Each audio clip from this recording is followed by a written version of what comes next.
રામ, જય શ્રી કૃષ્ણ, અને હર હર મહાદેવ, ઘર ઘર મહાદેવ, જય લીરબાઈમાં, જય વિંજાત ભગત અને જય ખોડિયારમાં. તો કેમ મિત્રો બધાય આનંદમાં છે ને?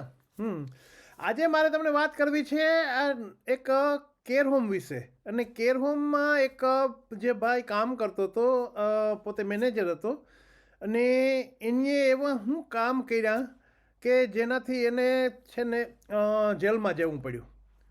તો એના વિશે મારે વાત કરવી છે. મૂળ ઓરિજિનલી ફ્રોમ ઇન્ડિયા, રાઈટ. અને ઇન્ડિયાથી જે ફેમિલી બધા જે આવે છે એટલે તે વર્ષોથી અહીંયા રહેતા હતા. અને બોલ્ટનની અંદર, બોલ્ટન એટલે આપણે માન્ચેસ્ટરની બાજુમાં બોલ્ટન છે, ન્યાનો એ રહેવાસી. અને 25 વર્ષનો નવજવાન યુવાન, રાઈટ, ગ્રેજ્યુએટ પોતે. હવે એ માણસ, એની ફેમિલી એટલે એના પેરેન્ટ્સની એક કંપની હતી જે કેર હોમ રન કરતા હતા. એની કોલિયર્સ ક્રોફ્ટ કેર હોમ, રાઈટ. તો એની અંદર પોતે મેનેજર હતો. અને સ્પેશિયલી એ મેનેજર પોતે હતો, પણ એને છે ને બીજું એ કે કંઈક વધારે એક્સપાન્ડ કંઈક કરવું હોય એટલે એને બિઝનેસ ડેવલપમેન્ટ મેનેજરની એક એડવર્ટાઇઝ આપી કે એના કોઈ સ્ટાફ જોતો હશે એના માટે, કે વધારે એમ કે કોઈ ડેવલપ કરવું બિઝનેસ એમ. તો આ ભાઈ જેનું નામ છે કિશન પટેલ, 25 વર્ષનો યુવાન, રાઈટ. હવે એની છે ને એડવર્ટાઇઝ આપી. એટલે ટૂંકમાં જે કેન્ડિડેટ હોય બધા જે પ્રમાણે એને બાયોડેટા હોય એ પ્રમાણે માણસો આવવાના છે, એપ્લાય તો થવાના જ છે, બરાબર છે. એટલે એ એપ્લાય થયા, એટલે એની જે એપ્લાય થઈ અને એની ઇન્ટરવ્યૂ લીધો, રાઈટ. હવે ચારેક લેડી એપ્લાય થઈ હતી. એટલે ચારેક લેડીને બોલાવ્યું. એપ્લાય તો ઘણા બધા થાય, કારણ કે આ તો આવા બધા જોબ હોય. હવે એને સ્પેશિયલાઇઝ જોબ કહેવાય આમ તો, કારણ કે એને પોતે બિઝનેસ સ્ટડી કર્યું હોય અને જેને કંઈક આવડત હોય અને ગ્રેજ્યુએટ હોય પોતે અને કંઈક એક્સપિરિયન્સ હોય, એ બધા આવું કામ કરી શકે. એટલે એની છે ને એડવર્ટાઇઝ આપી હતી. તો આ બધા ચારેક લેડીને બોલાવી ઇન્ટરવ્યૂ માટે. તો એ છે એ ઇન્ટરવ્યૂમાં 2021ની વાત છે. 2021માંથી ચાલુ કર્યું, એટલે 2021માં ઇન્ટરવ્યૂમાં બોલાવ્યું, પછી 2022માં બોલાવ્યું. હવે બોલાવી તો બરાબર છે કે બોલાવીને એને પછી જોબ આપવો ન આપવો એ વસ્તુ જુદી છે. અને તમને કેરમના વિશે તો ખબર છે, એટલે મારે વધારે તમને કેરમ વિશે વાત નથી કરવી, કારણ કે મારે પોતાને કેરમ હતું. એટલે અને મેં ઘણી વખત કેરમ વિશે વાત કરેલ છે. અને આપણા પણમાંથી ઘણા બધા કેર વિઝામાં અહીંયા આવ્યા છે, કામ કરે છે આપણા છોકરા બધા યંગસ્ટર્સ. તો એ એટલે તમને કેર વિઝા, કેર હોમ શું હોય ને કઈ રીતે હોય એના વિશે તો તમને ખબર છે, એટલે મારે એનામાં નથી જવું.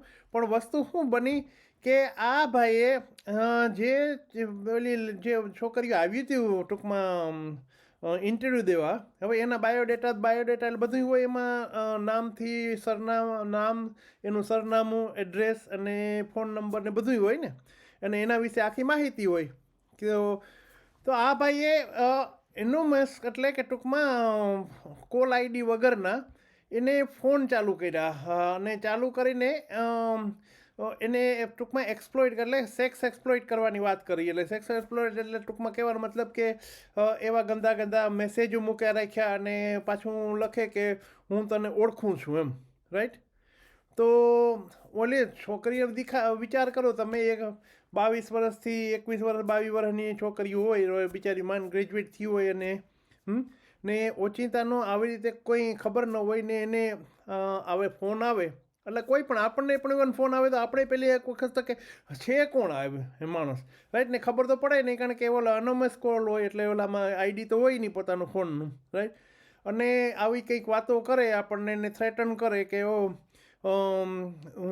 ફલાણું જે હું તને ચાહું છું ને હું તને છે ને ઓળખું છું ને આઈ નો યોર એડ્રેસ, રાઈટ. તારું ઘરનો સરનામાના મને ખબર છે.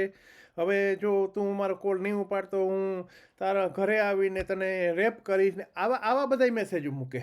હવે આ માણસ ટૂંકમાં કહેવાનો મતલબ કે 25 વર્ષનો નવજવાન યુવાન, રાઈટ, કે પોતે હજી તો ગ્રેજ્યુએટ થઈને પોતે ચાલુ કર્યું છે કામ પોતાના પેરેન્ટ્સની કંપનીમાં, ને આવું કરે.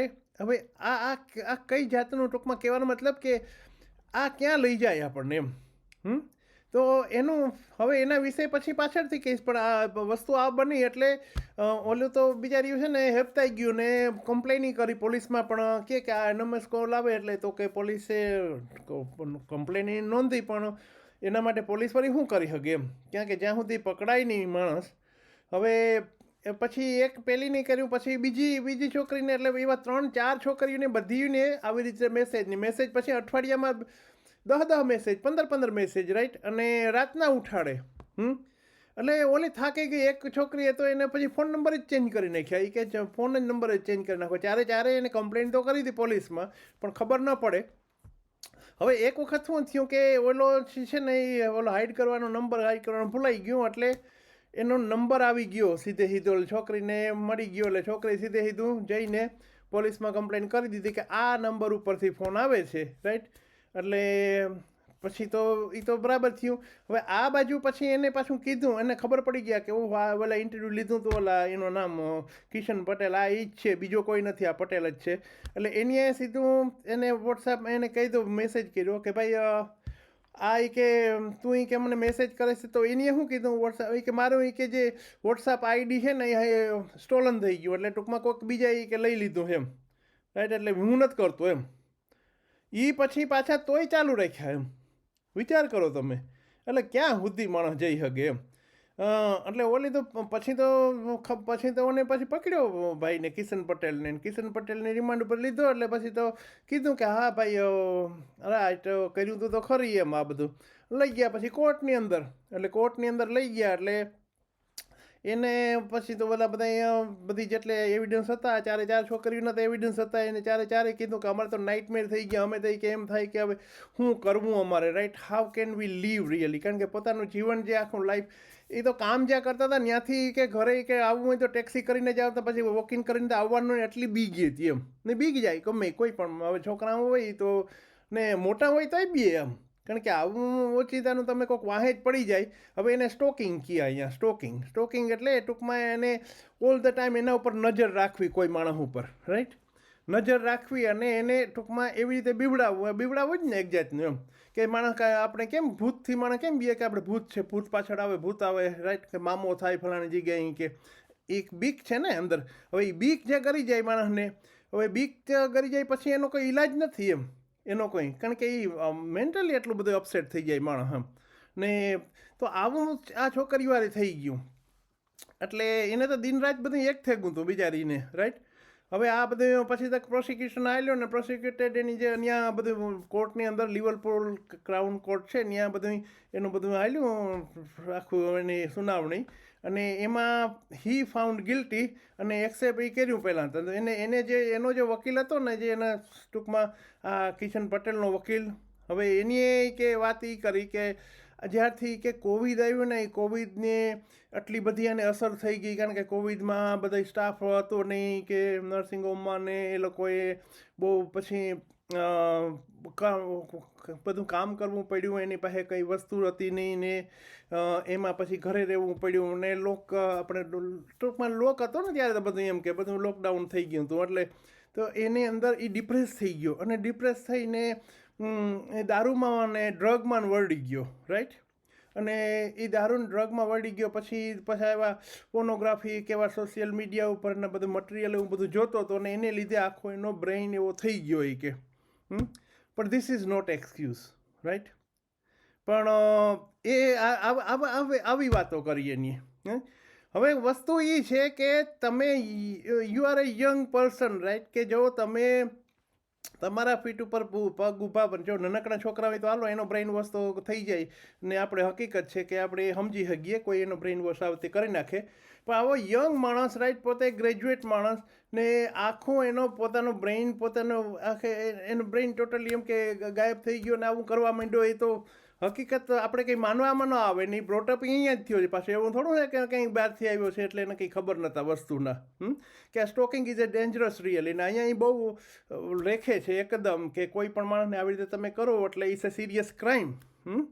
તો પ્રોસિક્યુટર બધે પછી બરાબર ને બધું વાત કરી અને પછી જજે એને એનાઉન્સ જજે જજમેન્ટ આપી દીધું કે આ તો બરાબર છે કે અત્યાર સુધીમાં એના પર કોઈ ગુનો નથી, પણ આ ગુનો એ કે આ ગુનો કંઈ એવો નથી કે હાલો તમને છોડી મૂકવામાં આવે, એટલે તમને 3 વર્ષની કેદ 3 વર્ષ સુધી અને તમારું નામ 10 વર્ષ સુધી કે જે સ્ટોકિંગ રજિસ્ટર છે એની અંદર રહે એ કે.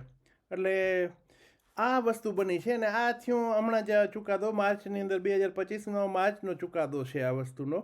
એટલે હવે આ બધી વસ્તુ મીડિયાની અંદર વાયરલ થાય, મારો કહેવાનો મતલબ એ છે આ બધી વસ્તુ મીડિયાની અંદર વાયરલ થાય કે આવા કે નર્સિંગ હોમ આપણા ઘણા માણસો પાછા નર્સિંગ હોમ છે પાછા આપણા એશિયન પાસે, સ્પેશિયલી ઇન્ડિયન પાસે ઘણા પાસે છે, ઇવન આપણી કોમ્યુનિટીવાળા પાસે ઘણા પાસે કેર હોમ છે. કહું ને કે મારે પોતાને હતું ને. તો હવે આપણે આ કેર હોમ ચલાવતા હોય અને પછી આ લોકોને ખબર પડે જનરલી બ્રિટિશ પીપલને ઇંગ્લિશ પીપલને કે આવી રીતે ઓનર છે એ ઇન્ડિયન છે કે પાકિસ્તાની છે કે, તો એ કેટલા હેટ કરે ને એના મા બાપને પછી મૂકવા હોય તો એ કેટલી વખત વિચાર કરે. એટલે એવું નથી કે એને કંઈ કોમ્યુનિટીમાં નથી થતું કે ઇંગ્લિશ પીપલમાં ત્યાં નથી થતું, એ વસ્તુ નથી. પણ આપણે અહીંયા આવ્યા છે બીજા દેશમાં, રાઈટ, હું તો એમ કહું છું કે આપણે બીજા કોઈ પણ દેશમાં કમાવા માટે આવ્યા છે ને સારી આપણે ફેસિલિટી મળે ને સગવડ મળે ને અહીંયા રહીએ, રાઈટ. તો આપણે આપણી ફરજમાં નથી આવતું કે આ વસ્તુ આવી રીતે ન બનવી જોઈએ એમ, કારણ કે આવી રીતે તમે બને એટલે બીજાને બધાની કેટલી ઇફેક્ટ થાય એની એમ, એટલે બીજા ઉપર બધા ઉપર ઇફેક્ટ થાય આવી વસ્તુની એમ. મારો કહેવાનો મતલબ એ છે. એટલે આ વસ્તુ ખરેખર થવી ન જોઈએ અને સ્પેશિયલી આપણે તો ખાસ ધ્યાન રાખવું પણ જોઈએ વધારે આ લોકો કરતાં કે આવી વસ્તુ ક્યાંય બનવી ન જોઈએ. પણ આ વસ્તુ બની છે અને ઇટ્સ રિયલી આપણે એમ કે આપણે શું એને કે શોકિંગ જ કહીએ ને કે આ વસ્તુ ક્રૂરતા જ કહેવાય એક જાતની, કે કોઈને તમે આવી રીતે તમે કોઈ કઈ રીતે કરી શકો. કે આ યંગસ્ટર સ્પેશિયલી બધા છોકરાઓએ આ ખાસ ધ્યાન રાખવું પડે કે આ પણ આપણે જે દેશમાં આવ્યા છે ત્યાં આવું કોઈ વસ્તુ કરાય નહીં. આપણા દેશમાં તો ન જ કરાય પણ બીજા દેશમાં ક્યાંય ન કરાય આવી વસ્તુ, અને આવી વસ્તુ કરીએ તો એનો પરિણામ શું આવે એ તમે જોયું. તો એવું છે. તો મિત્રો પાછા વાળી નવા બ્લોગમાં કંઈક નવું લઈને આવીશું. તો હર હર મહાદેવ, ઘર ઘર મહાદેવ, જય લીલભાઈ.